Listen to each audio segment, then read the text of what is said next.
Hello दोस्तों, कैसे हो आप सब। आज मैं लाई हूँ आपके लिए भाई बहन की बहुत ही प्यारी कहानी, क्योंकि रक्षाबंधन आने वाला है।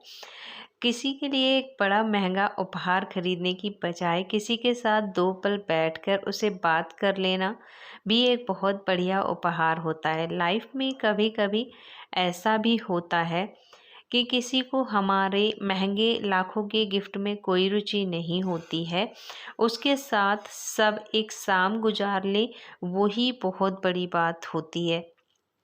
लेकिन बदलती दुनिया और इस जीवन के आप आपाधापी में हम इतने मशगूल हो जाते हैं कि किसी को अपना समय ही नहीं दे पाते हैं। जहाँ तक मेरा मानना है कि किसी के लिए किसी का सबसे बड़ा उपहार किसी को वक्त देना होता है।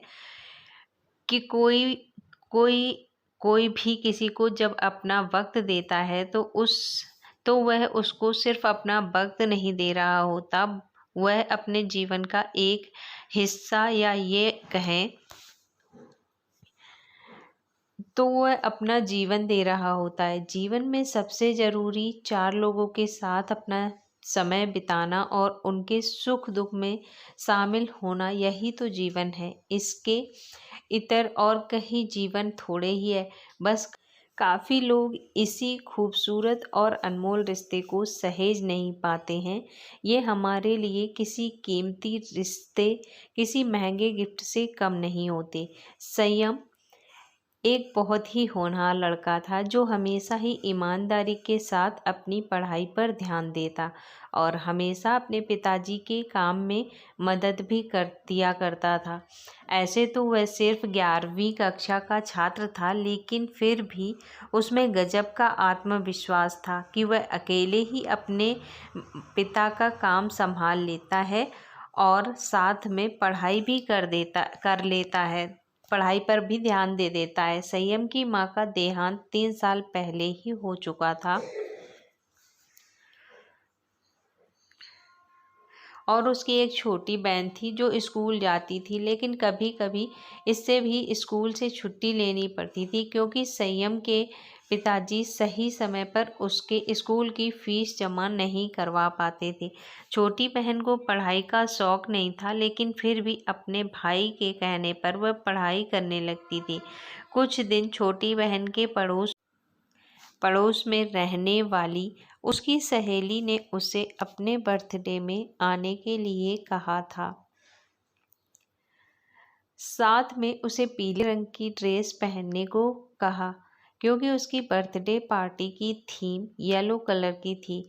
संयम की बहन इतनी समझदार नहीं थी और वह बार बार अपने भाई से जिद करने लगी, भैया मुझे नई ड्रेस खरीद कर देना, कल मुझे सौम्या की बर्थडे पार्टी में जाना है जहाँ येलो कलर पहनना होगा। ऐसे में अगर मैं नहीं पहनूंगी तो लोग मेरी हंसी उड़ाएंगे और मुझसे कोई दोस्ती नहीं करेगा। संयम, अरे ड्रेस से क्या लेना देना है, तू बस उस पार्टी में जाकर मज़े करके आना। बहन रोते हुए, नहीं भैया मुझे तो वही ड्रेस चाहिए, नहीं तो मैं बर्थडे पार्टी में नहीं जाऊंगी। संयम अपनी बहन से बहुत प्यार करता था और इसी वजह से उसने अपनी बहन के लिए नई ड्रेस लाकर दी, जो लगभग 1000 रुपये की थी, और उसके लिए उसने अपने दोस्तों से उधार भी ले लिया था। ऐसे तो वह बहुत ही स्वाभिमानी था, लेकिन अपनी बहन की आगे वह कुछ भी नहीं कर पा रहा था। संयम के पिताजी, तू अपनी बहन को बिगाड़ते जा रहा है, दिन ब दिन उसकी ख्वाहिशें बढ़ती जा रही हैं। देख बेटा, उसके अंदर भी तो यह समझदारी होनी चाहिए कि वह हमारी मजबूरी को समझ सके। हम इतने पैसे वाले नहीं हैं। यह सब बातें दूर से ही संयम की बहन सुन रही थी और उसे यह सुनकर अच्छा नहीं लगा कि उसके पिताजी ने उसे कुछ भी देने से मना कर दिया और उसे समझदार होने की बात की है। उसके हिसाब से तो वही सबसे समझदार लड़की थी। उसने अपने पिताजी और भाई की मजबूरी को भी सुनते हुए नज़रअंदाज कर दिया। था, क्योंकि उसे तो अपनी मनमर्जी का हर वह सामान मिल जाता था जो वह चाहती थी। संयम दिन भर अपना काम करता और रात में पढ़ाई किया करता था। वह अपनी पढ़ाई को छोड़ना नहीं चाहता था। यूं ही एक दिन पढ़ाई कर रहा होता है कि अचानक उसके दोस्त मोहन का फ़ोन आता है, जो उससे कल होने वाली पार्टी में चलने के लिए कहता है। मोहन, अरे चलना यार, वैसे भी तू रोज रोज काम करता है, कभी हम दोस्तों के साथ भी समय निकाल लिया कर। संयम, हाँ हाँ क्यों नहीं, मैं भी तुम लोगों के साथ चलना चाहता हूँ, लेकिन क्या करूँ, मेरी मजबूरी है। मेरे पास तो पहनने के लिए अच्छे कपड़े भी नहीं हैं, और ना ही मैं अपने पिताजी को ऐसी कोई ख्वाहिश करना चाहता हूँ ताकि मेरे पिताजी परेशान हो जाएं। मोहन के बहुत कहने पर भी संयम तैयार नहीं होता और वह हमेशा पढ़ाई पर ही ध्यान लगाना चाहता है। यह सब बात सोते हुए संयम की बहन सुन लेती है, जिसे थोड़ा थोड़ा अफसोस होने लगता है कि जो भाई उसके लिए सब कुछ करने को तैयार है, वह खुद के लिए कभी कुछ ही नहीं कर पाता। ऐसे में अचानक ही संयम के पिताजी को किसी दूसरे शहर जाना पड़ा, जहाँ पर कुछ ज़रूरी काम आ पड़ा था। संयम की बहन, भाई, मेरी सहेली बता रही थी कि शहर के मॉल में एक बहुत अच्छी प्रदर्शनी लगी है, जहाँ पर बहुत तरह तरह के डिजाइन के कपड़े मिल रहे हैं, वह भी सस्ते दामों में। मुझे भी वहाँ से कोई अच्छी सी ड्रेस लेकर दे दो ना, जिसे मैं अपने बर्थडे पार्टी में पहन सकूं और मेरी सहेलियों को नीचा दिखा सकूं। संयम, तुम ये गलत सोच रही हो। हमें कभी किसी को नीचा नहीं दिखाना चाहिए, बल्कि अपने कर्मों पर भरोसा रखना चाहिए। बहन, भैया आप ही मुझे दिला सकते हैं, नहीं तो पिताजी तो हमें लेने ही ना दें।